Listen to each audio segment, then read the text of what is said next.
श्रीमद्भागवत महापुराण पंचम स्कंद अथ द्वाविशोऽध्याय। भिन्न भिन्न ग्रहों की स्थिति और गति का वर्णन। राजा परीक्षित ने पूछा, भगवान आपने जो कहा कि यद्यप भगवान सूर्य राशियों की ओर जाते समय मेरु और ध्रुव की दाईं ओर रखकर चलते हुए मालूम होते हैं, किंतु वस्तुतः उनकी गति दक्षिणा पर्वत नहीं होती। इस विषय को हम किस प्रकार समझें? श्री सुखदेव जी ने कहा, राजन, जैसे कुम्हार के घूमते हुए चाक पर बैठकर उसके साथ घूमती हुई चींटी आदि की अपनी गति उससे भिन्न ही है, क्योंकि वह भिन्न भिन्न समय में उस चक्र के भिन्न भिन्न स्थानों में देखी जाती है। उसी प्रकार नक्षत्र और राशियों से उपलक्षित काल चक्र में पड़कर ध्रुव और मेरु को दाएं रखकर घूमने वाले सूर्य आदि ग्रहों की गति वास्तव में उससे भिन्न ही है, क्योंकि वे काल भेद से भिन्न भिन्न राशि और नक्षत्रों में देख पड़ते हैं। वेद और विद्वान लोग भी जिनकी गति को जानने के लिए उत्सुक रहते हैं, वे साक्षात आदिपुरुष भगवान नारायण ही लोगों के कल्याण और कर्मों की शुद्धि के लिए उस अपने वेदमय विग्रह काल को 12 मासों में विभक्त कर वसंत आदि 6 ऋतुओं में उनके यथा योग गुणों का विधान करते हैं। इस लोक में वर्णाश्रम धर्म का अनुसरण करने वाले पुरुष वेदत्रयी द्वारा प्रतिपादित छोटे बड़े कर्मों से इंद्रादि देवताओं के रूप में और योग के साधनों से अंतर्यामी रूप से इनकी श्रद्धापूर्वक आराधना करके सुगमता से ही परम पद प्राप्त कर सकते हैं। भगवान सूर्य सुवर्ण लोक के आत्मा हैं। भगवान सूर्य संपूर्ण लोकों के आत्मा हैं। वे पृथ्वी और ध्रुवलोक के मध्य में स्थित आकाश मंडल के भीतर काल चक्र में स्थित होकर 12 मासों को भोगते हैं, जो संवत्सर के अवयव हैं और मेष आदि राशियों के नाम से प्रसिद्ध हैं।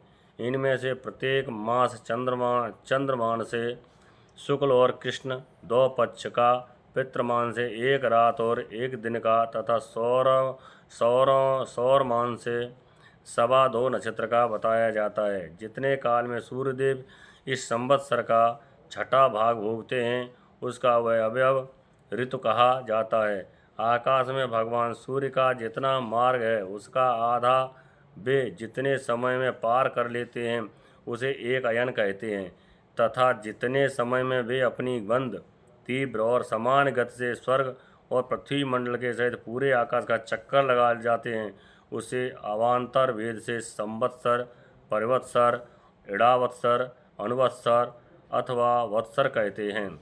इसी प्रकार सूर्य की किरणों से 1 लाख योजन ऊपर चंद्रमा है। इसकी चाल बहुत तेज है, इसलिए वह सब नक्षत्रों से आगे रहता है। यह सूर्य के 1 वर्ष के मार्ग को 1 मास में, 1 मास के मार्ग को 2.25 दिनों में और 1 पक्ष के मार्ग को 1 ही दिन में कर लेता है।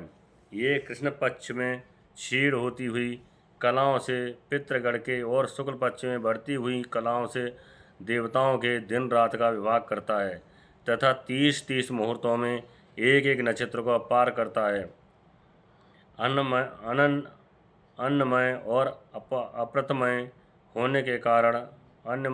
होने के कारण यही समस्त जीवों का प्राण और जीवन है।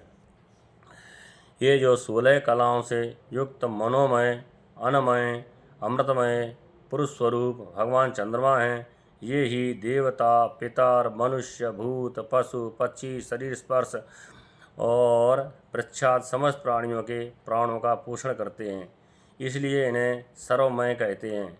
चंद्रमास से 3 लाख योजन ऊपर अभिजित के सहित 28 नक्षत्र हैं। भगवान ने इन्हें काल चक्र में नियुक्त कर रखा है, अतः ये मेरु को दाईं ओर रखकर घूमते रहते हैं। इनसे 2 लाख योजन ऊपर शुक्र दिखाई देता है। ये सूर्य की शीघ्रमंद और समान गतियों के अनुसार उन्हीं के समान कभी आगे, कभी पीछे और कभी साथ साथ रहकर चलता है। ये वर्षा करने वाला ग्रह है, इसलिए लोगों को प्रायः सर्वदा ही अनुकूल रहता है। इसकी गति से ऐसा अनुमान होता है कि यह वर्षा रोकने वाले ग्रहों को शांत कर देता है।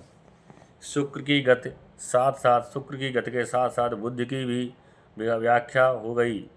शुक्र के अनुसार ही बुध की गति भी समझ लेनी चाहिए। यह चंद्रमा का पुत्र शुक्र से 2 लाख योजन ऊपर है।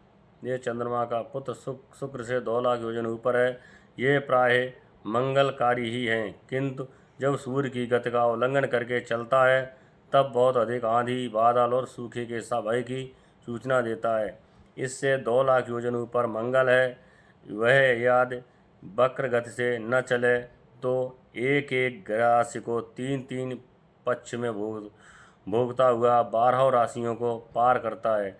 ये अशुभ ग्रह है और प्राय अमंगल का सूचक है।